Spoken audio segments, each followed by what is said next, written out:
Welcome to Light Boxes, a football show.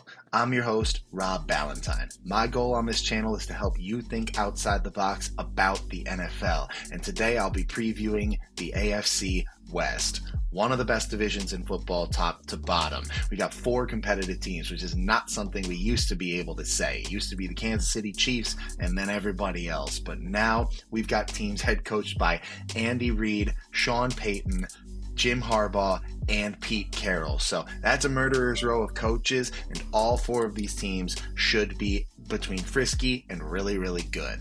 So let's dive into the AFC West. Looking at the betting markets, we can see that while the Chiefs are still the favorite to win this division, they only have a minus 105 odds this year. That's basically a coin flip between them winning it or the rest of the field, which is much lower than it has been in years past. They do have minus 355 odds to make the playoffs, which is the 4th best in the NFL, so the odds are implying that they will be no worse than a wild card team. Their biggest challengers, the Los Angeles Chargers and the Denver Broncos. The books can barely tell these teams apart. They both have win totals of 9.5 with just slightly different odds to go over that line to win the division, plus 270 versus plus 320. These are marginal differences, and both teams have minus odds to make the playoffs. The Raiders are not given the same grace by these odds. Plus 330 to make the playoffs is the 6th worst in the league, but they're going to be much more competitive than they were last year, no doubt about that. The AFC West schedule is probably right down the middle difficulty-wise. They'll play the AFC South, which shouldn't be too formidable in general, but they'll also play the NFC East, which has the Eagles and the Commanders, and the Cowboys are frisky. So that's a collection of teams where some matchups will be favorable, some won't. In their unique opponents, though, they get to host their unique opponent from the AFC North and the NFC North. That's 7 competitive teams. And the Browns, but that is huge that they get to host those games instead of going on the road to all of those opponents. Just a quick reminder though that if you're enjoying my content, it would mean the world to me if you like the video and subscribe to the channel. These things help the algorithm get my content out to more NFL fans like you, so thank you in advance for doing that. Kicking it off with the Las Vegas Raiders, and almost all of the staff is entering year 1 with this team, including Tom Brady. You don't see him here, but he bought a minority ownership stake of the team and seemingly has a majority say in what goes on with this franchise. We don't know yet if Tom Brady will be good in this role, but he certainly knows more about football than Mark Davis does, so I like that he's taking the keys to the car here. I love that they retained Patrick Graham too. He's a defensive coordinator worth believing in who's never had the roster pieces at his disposal, and he's been working under suspect head coaches for a lot of his time. Hopefully working directly under Pete Carroll will allow it all to click for Patrick Graham. Excited to see that. And I'm really excited to see this running attack in Las Vegas, but not just because they drafted Ashton Jeanty with the 6th overall pick. He was the best back in college football, and he's probably on his way to being a superstar, but we've seen good running back prospects be dropped into bad infrastructure before. This shouldn't be that. I think that the offensive line is improved. It's on its way up. Jackson Powers-Johnson moving to his natural position at center. I really like that. They can hammer 12 personnel. That's 2 tight ends on the field with Brock Bowers and Michael Mayer affecting the run game. And their wide receivers block. I also even think Sincere McCormick is a totally serviceable number 2 running back option to just kind of spell Ashton Jeanty and not have to put everything on him. So the pieces around Jeanty make sense. I like Chip Kelly calling the run game and designing the plays.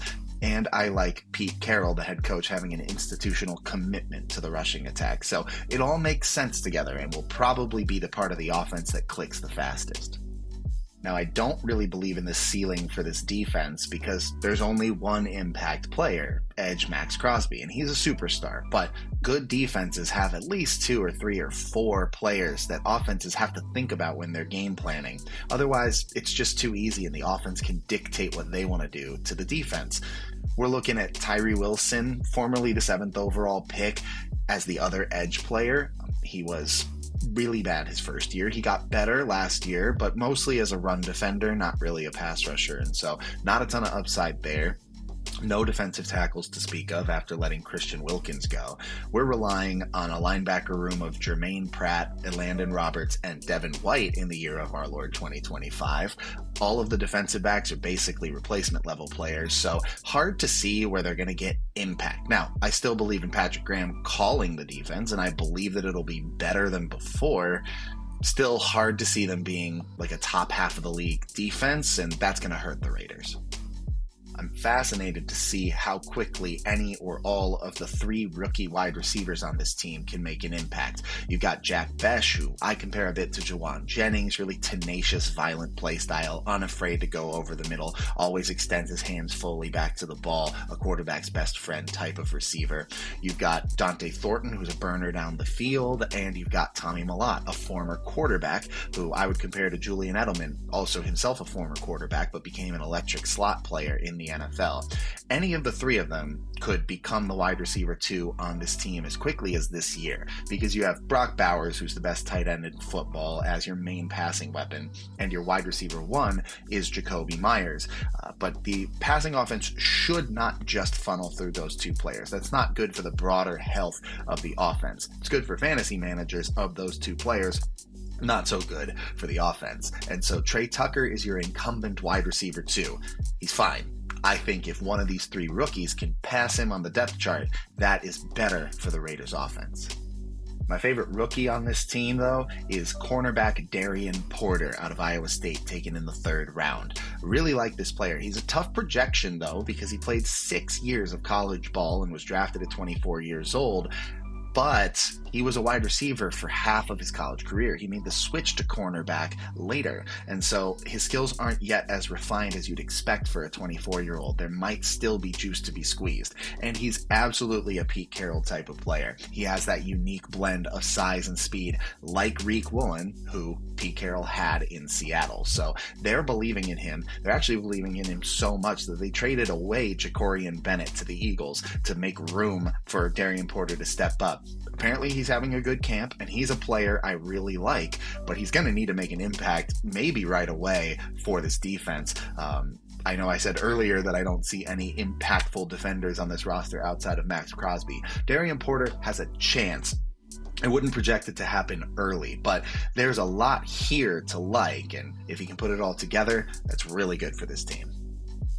For each team, I will highlight what I call the fulcrum. The fulcrum is the person or unit that will most determine the success or failure of the entire team in 2025. The Las Vegas Raiders fulcrum is new offensive coordinator Chip Kelly's effect on the passing game. I know I already stated confidence in the kind of running game he'll design. No worries there. But this team needs to be explosive in the passing game if they really want to compete, if they really want to try to get a wild card spot. And Chip Kelly's reputation is at an all-time high after 1 year as Ohio State's offensive coordinator, and they won a national championship. But Ohio State has way more talent than most college football teams. And that talent disparity just doesn't exist in the NFL in general, nor does it exist for the Raiders. Brock Bowers is an elite tight end, but he's your only elite passing weapon, and the wide receiver room is definitely in the bottom half of the league, if not the bottom 10. So Chip Kelly needs to design a really, really potent passing offense. And again, his reputation is at an all-time high now, but his career has been up and down, so it needs to be up if this team wants to be good right now in 2025.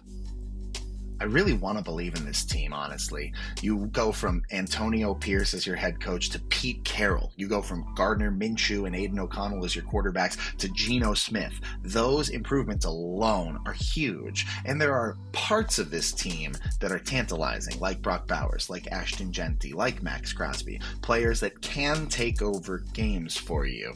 But they're carrying too much dead weight right now. There's just not enough depth on this roster, and this division is way too competitive. So while I will take them to go over their 6.5 win total, I don't think they're competing for a playoff spot. I wouldn't yet even have them with a winning record. So we're looking at 7 or 8 wins, in my opinion, for the Raiders.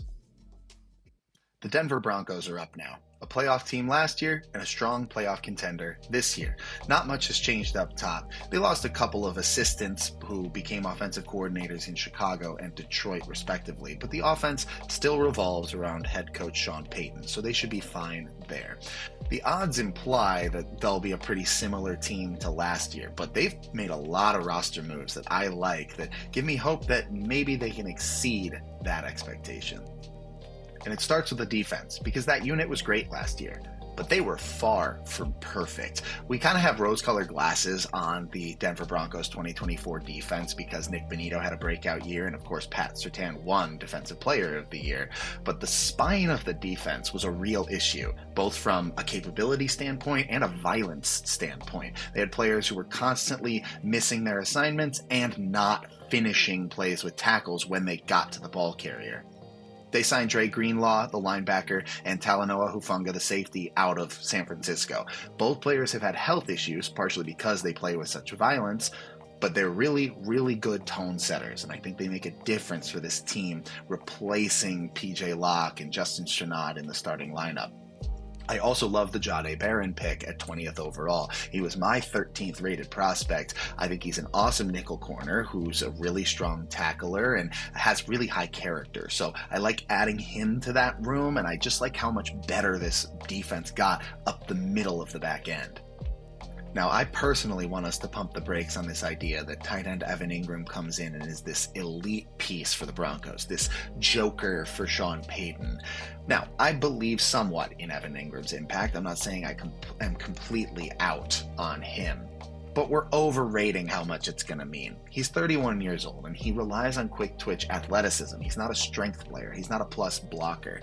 Quick twitch athleticism is a skill set that deteriorates more quickly. It does not age gracefully. The last time we saw him be a great tight end was in Jacksonville when he received the lion's share of the targets. But the way in which he was a great tight end had an inconsistent impact on whether that team won or lost games. It's not like he changed the fortunes entirely for Jacksonville. So I also don't see him changing the fortunes for Denver. It's an improvement, don't get me wrong. I'm not against the signing, but let's chill on the idea that it just changes everything about how this offense looks. Bo Nix only faced pressure on 28.7% of his dropbacks last year. Among full-time quarterbacks, only Baker Mayfield and Aaron Rodgers faced less pressure. And Bo was not great at diagnosing the pressure and coming up with ways to be productive in those moments. He was basically just a runner for the most part when he got pressured. And if he were the athlete that Jaden Daniels or Lamar Jackson are, then that running threat would be a real weapon. He's a good athlete, but since defenses have had a year of tape on him, that's what they're going to take away first. And I don't think he can still make them pay as often on the ground. He's going to need to come up with other ways to beat pressure, mostly from the pocket or still as a thrower.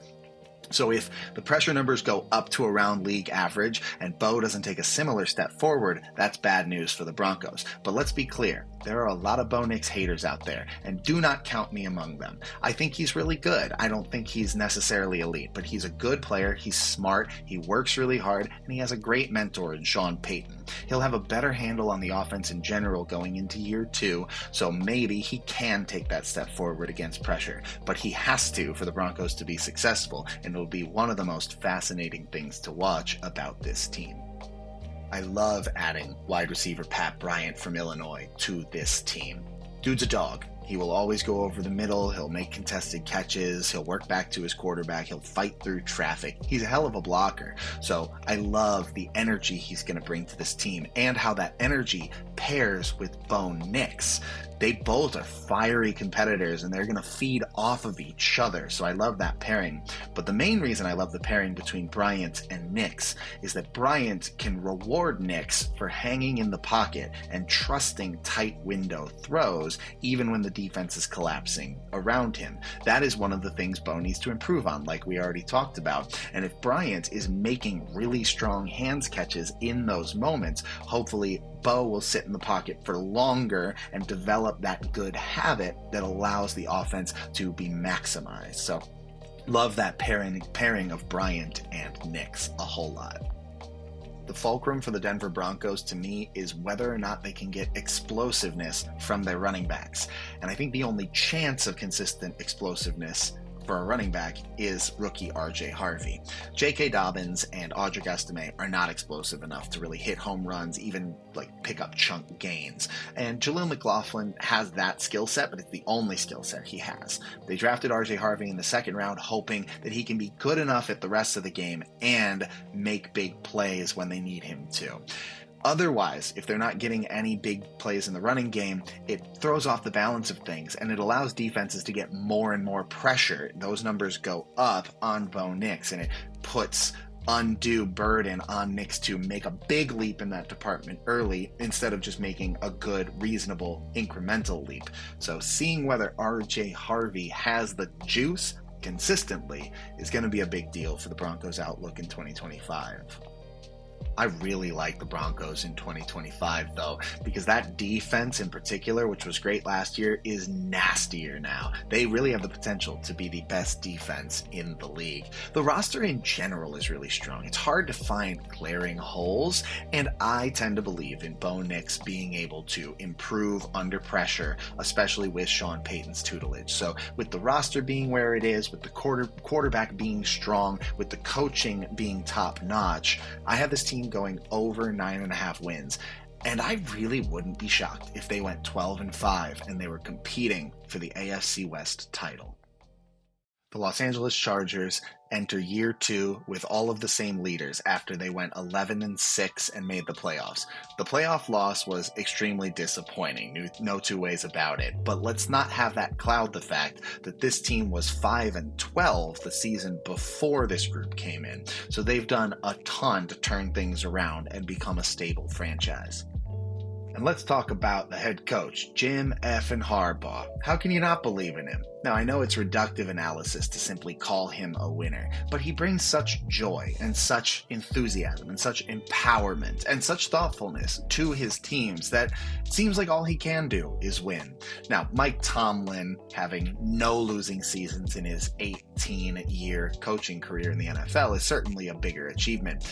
But it's easy to forget that Jim Harbaugh's never had a losing season in the NFL either, and he's only had 3 total losing seasons in college. The first 2 at Stanford when he was rebuilding that program, and a 2-4 COVID-shortened season at Michigan.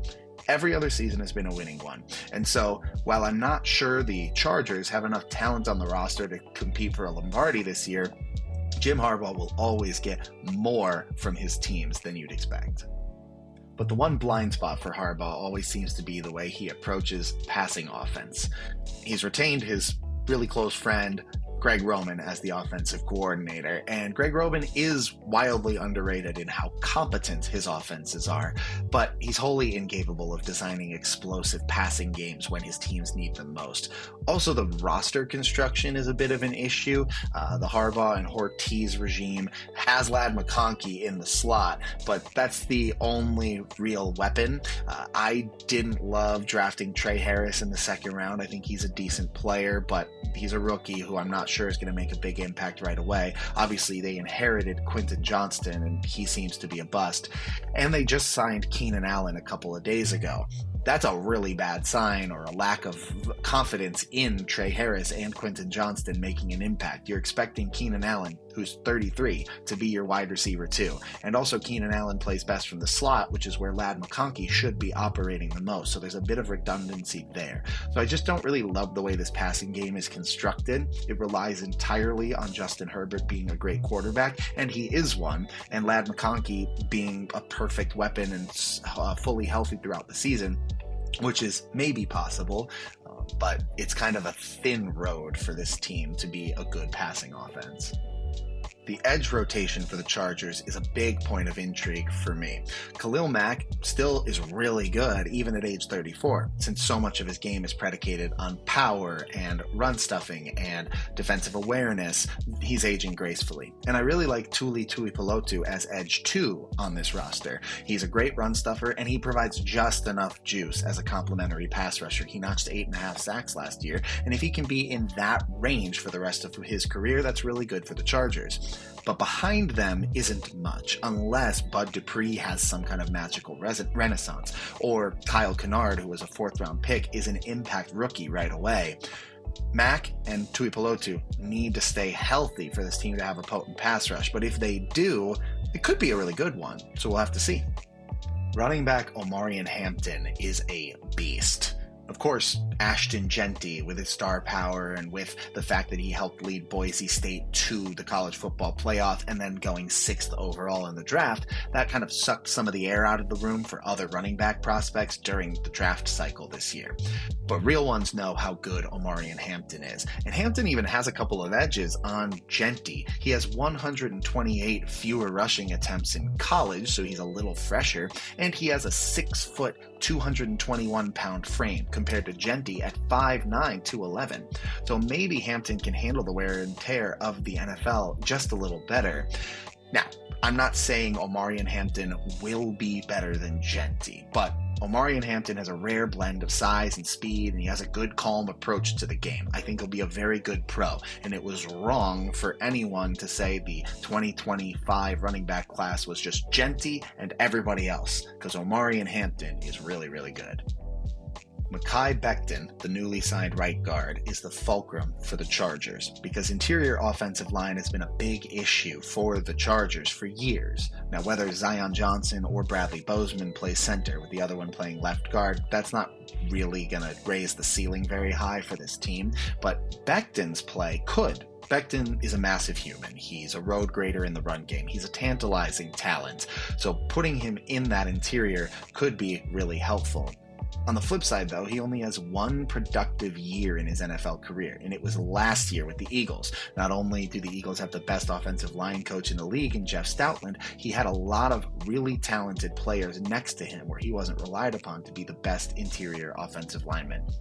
He comes to Los Angeles, and he kind of has to be the best interior offensive lineman. The tackle bookends in Rashawn Slater and Joe Alt are great, but along the interior, they're relying a lot on Becton. And Becton hasn't been able to stay healthy for most of his career, so this is a big gamble by the Chargers, with some high upside, but a lot of red flags about it. They have a 9.5 win total, the same as the Broncos, but for me it's much harder to pick the over for the Chargers. I love Jim Harbaugh, and I believe in Justin Herbert too, but I take too much issue with parts of this roster, like the lack of weapons behind Ladd McConkey, or the lack of pass rush behind Mack and Tuipulotu, and the offensive line has its question marks along the interior. Passing offense and pass rushing are usually the two tent poles upon which great teams are built, and while both the pass offense and the pass rushing for the Chargers could be really good, it's just a narrow path to get there for both of those, and it relies on a perfect bill of health. So while I like the Chargers and I think they're well coached, I'm going to pick them to go 9-8 and just miss the playoffs, going under that 9.5 mark. When we talk about the best group of coaches and front office members in the league, that conversation should probably start with the Kansas City Chiefs. And why wouldn't it? They've attended 5 of the last 6 Super Bowls and won 3 of them. Patrick Mahomes is obviously the driving force of that success, but the leadership at the top is also critical. Although it's not just head coach Andy Reid and defensive coordinator Steve Spagnuolo that should get the biggest credit. Chiefs defensive backs coach Dave Merritt is one of the best in the league, and the Chiefs know they have a weapon there, so they're constantly using mid-round picks to add juice to the defensive back room and give Merritt pieces to play with. Last year, they used a 4th-round pick on safety Jaden Hicks out of Washington State, and that has already worked out. This year, it was a 3rd-round pick on Cal's Noel Williams, a cornerback, and I think that's going to work out. Defensive back depth is critical, and the Chiefs are the gold standard for continually refreshing that unit so that there's always the depth necessary to keep a lid on opposing passing offenses, stopping them from generating explosives regularly. The Chiefs do not prioritize the running back position in the same way, though, and I think it really hurts them. Now, of course, Patrick Mahomes is the best quarterback in the league, so you can argue you don't need a great running game to support him, but you need a decent running game. You want to have some efficient gains on the ground to free up space for the potential for explosive passing gains. They just don't have that push and pull. If they could keep defenses honest, get them to load the box just a couple more times, Mahomes will take advantage of that. Isaiah Pacheco is fine. If he's healthier this year, maybe he'll be good. Kareem Hunt is clearly pretty washed. He was a bit okay on certain downs and distances last year, but I don't see him being any better than that, and most likely worse. They drafted Brashard Smith, but to me, he just replaces Jerick McKinnon as your scat back. So would have loved to see them make just a little bigger investment in this. I think that it would open up their offense considerably if they had a better running back. I'm fascinated to see whether any of the Chiefs' mystique has worn off, or if their opponents are going to keep shooting themselves in the foot. Sure, the Chiefs went 15-2, really 15-1, and they sat their starters in the final week of the season last year. And much has been made of the fact that they won so many one-score games, and they couldn't possibly win that many one-score games again. And that's probably true. But to assume they'll regress to average means that their opponents won't keep messing things up for themselves, because a lot of the Chiefs' wins happen because teams play scared against them. There's a point at which we should identify that as a trend, not an outlier. But they did just lose the Super Bowl. The Eagles showed that they can bleed. So the way that opponents approach the Chiefs in 2025, really something I'm fascinated to see. If the Chiefs winning a lot of close games infuriates you, then them getting Josh Simmons at the 32nd overall pick should infuriate you even more. This is a hell of a tackle prospect, and for the record, I felt this way well before training camp highlights of him kicking ass came out. On draft night, I thought it was a steal that he fell that far. Sure, he fell due to his patellar tendon injury issues, and there were really flimsy claims about his interviews not going very well. Look at the tape. Just do that. Just understand how strong this tackle prospect is, because good franchises don't worry about plugging a guy in for week one. They stash a guy, and whenever he's healthy and developed, they put him in. And what Josh Simmons can become is incredible. So the Chiefs got a potential future All-Pro way later than they should have, because other teams were scared of the injury issues or not thinking far enough ahead. The rich get richer. The fulcrum for the Kansas City Chiefs is their wide receiver room in general, but Xavier Worthy specifically. Patrick Mahomes is clearly itching to get back to that explosive model of offense that he experienced early on in his career when he was winning his first MVPs and had Tyreek Hill on the field. Xavier Worthy is the best bet to replicate even 80% of what he had with Tyreek Hill. Marquise Brown maybe would have the skill set too, but he's always battling injuries, including one right now in camp. So it's hard to have the time on task to build the chemistry and develop the nuance within the offense to be that level of threat. And Rashee Rice is a really good receiver, but he's also going to be facing a suspension at some point for the 2 felony count reckless driving charges, and his role is just different. Xavier Worthy fits the role. And while there's issues with his being extremely undersized and having a hard time getting off press and not being the most accurate in his landmarks sometimes, he showed a lot of improvement over the back half of his rookie season. And he has healthy, uninterrupted time on task to develop that chemistry with Mahomes. So if the Chiefs want to replicate Tyreek Hill at all, Xavier Worthy probably has to be the guy to do it. The Chiefs do have the hardest schedule in their division, but I still take the over on 11.5 wins. I think there's too much continuity, too much strong coaching. The offensive line should be improved. The defense is still scary. And if Patrick Mahomes is healthy, it's pretty hard to bet they'll fall off. But the margins are thinner than ever. I don't think they're going to win 15 games. So while I put them at 12 or 13 wins, if a couple of things don't go their way and the Broncos get just a pinch of luck, I could see the Broncos overtaking them for the division win. For now, I will be taking the Chiefs to win the AFC West, though, and clear 11.5. There you have it, the AFC West. Everything still runs through KC for at least one more year, but the Broncos are coming. The Chargers aren't far behind, and the Raiders are just much better than they used to be, simply by improving their head coach and quarterback. Thank you so much for watching this divisional preview. If you've enjoyed it, I really ask, please like the video and subscribe to the channel and share the video somewhere. All of these things really help the algorithm push my videos out to more NFL fans just like you. Next time, we're going to do the AFC North, followed by the NFC North. Getting really excited to wrap up our divisional preview series, and then we'll see what else is on the horizon. But this was Light Boxes. I'm Rob Ballantine. Thank you so much for spending your time with me, and I'll see you soon.